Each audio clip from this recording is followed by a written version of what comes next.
Peter. So who is Peter? Peter is a guy who started, he's a gardener. So he started working at my mother's house as a gardener a little time before we left the island. We moved to another island. So at that period he was gardening, helping her in the garden.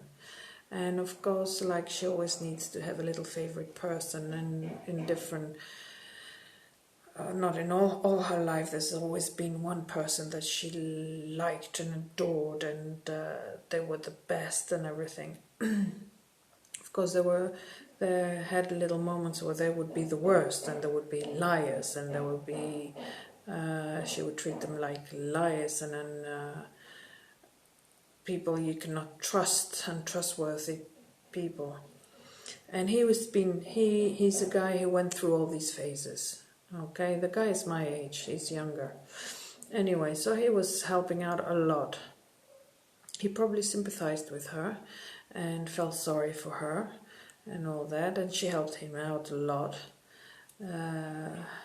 But he probably realized that it was all an exchange.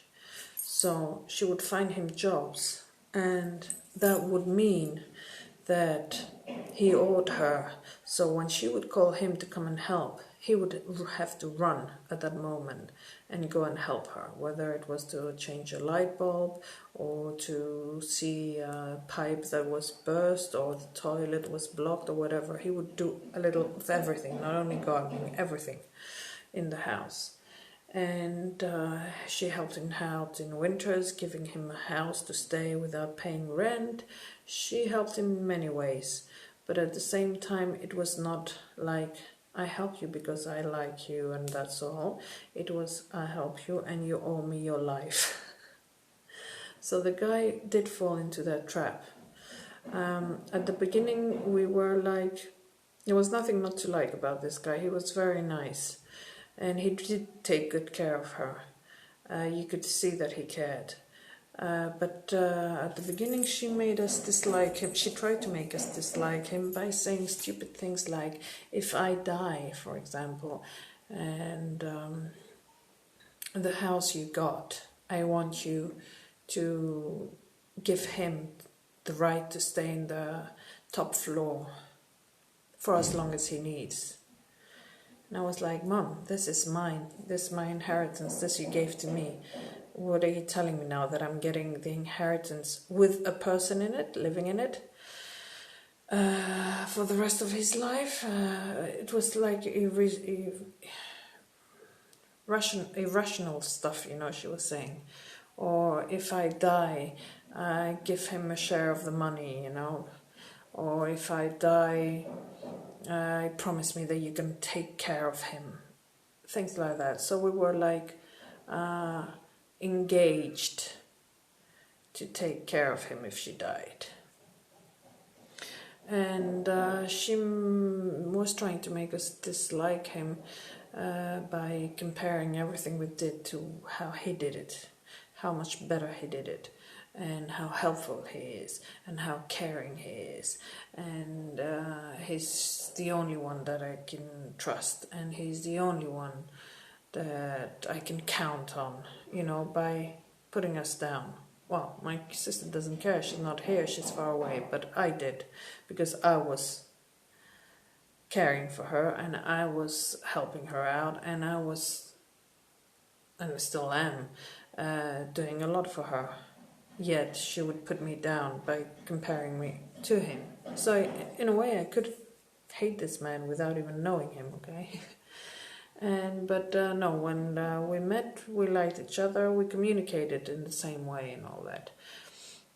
He also was the one who helped me get her to detox, because when my sister was no contact with me and not so much contact with my mother,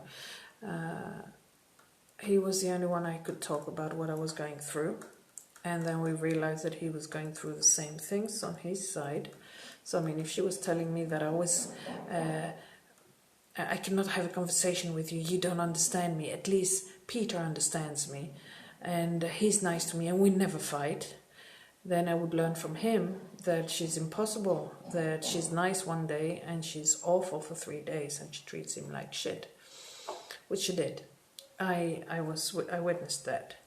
So when we first left the island, so that it would not be so hard for us to be away, in the other island is very close. I came about 3 or 4 times in the winter time.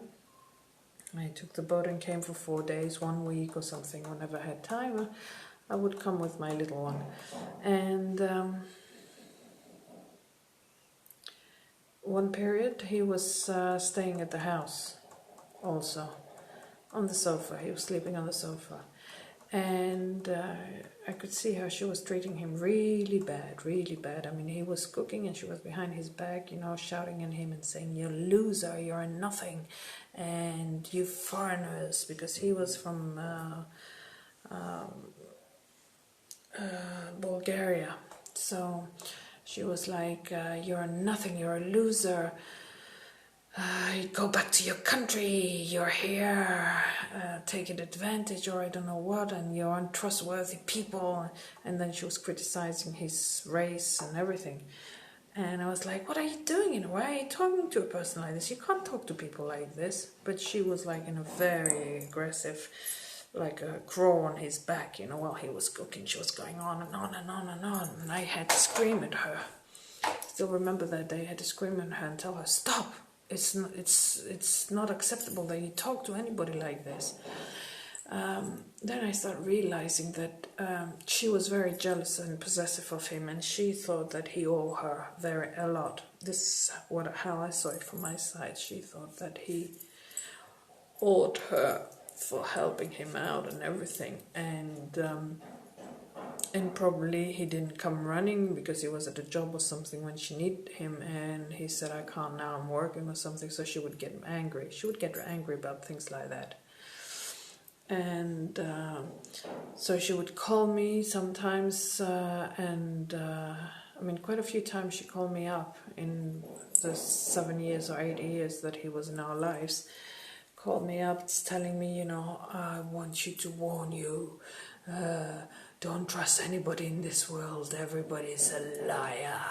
Everybody's up to exploit us, and you're a very trustworthy person. You're trustful. You're very trustful, and you shouldn't be like this. And you should be careful of the people, and become more wise about who you help in your life and all that." And I was like, why are you putting all this negativity tripping, on me? And of course she was talking about him. She probably had a God knows what, and she was talking about him, but at the same time after that she would talk nicely about him. It was like up and go, poor guy. But and I told him once, I said, "I'm very happy that when she's angry with you, at least she's nice to me, Very selfish what I said, but at least I share it with you, because with my sister, she can't really pour her venom. I mean, my sister is just, if she does want to, she doesn't answer the phone, and that's all, she's far away, so she doesn't give a shit so much. But at least you are here, and and you take a little bit of that weight off my back, so when she's angry with you, I have the time to relax a little bit. Because when she's angry with somebody, it's like attack, daily attacks, and you can't get a breath of fresh air, of peace, a breath of peace in your life.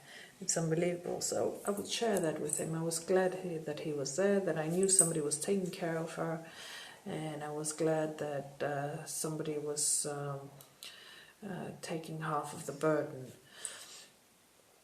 So anyway, the day came. Oh, the other strange thing is that she was always saying that they were lovers.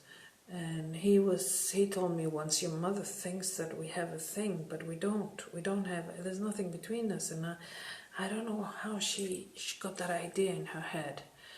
And like I say, this guy is my age, you know, and my mother is 20 years, 25 years older, and well, there are other women at her age that look much nicer and healthier, you know. Plus she's an alcoholic, she's not an easy person. I doubt this guy, and he's good looking also, I doubt this guy was so desperate, you know, to have a thing with my mother. But anyway, maybe you don't know what goes in between people, goes on between people. But it was strange that he told me once, yeah, she thinks we have a thing, but we don't have anything, and I'm trying to convince her and make her understand. Anyway, the guy left 2 years ago. He had enough. He had enough. He had enough because there was no work also here, but I'm sure. And the thing is that this guy we stopped talking with. I used to have a few Skype conversations or on Facebook or whatever. Now we don't talk at all, or phone call on birthdays. But now we don't talk at all since the last time was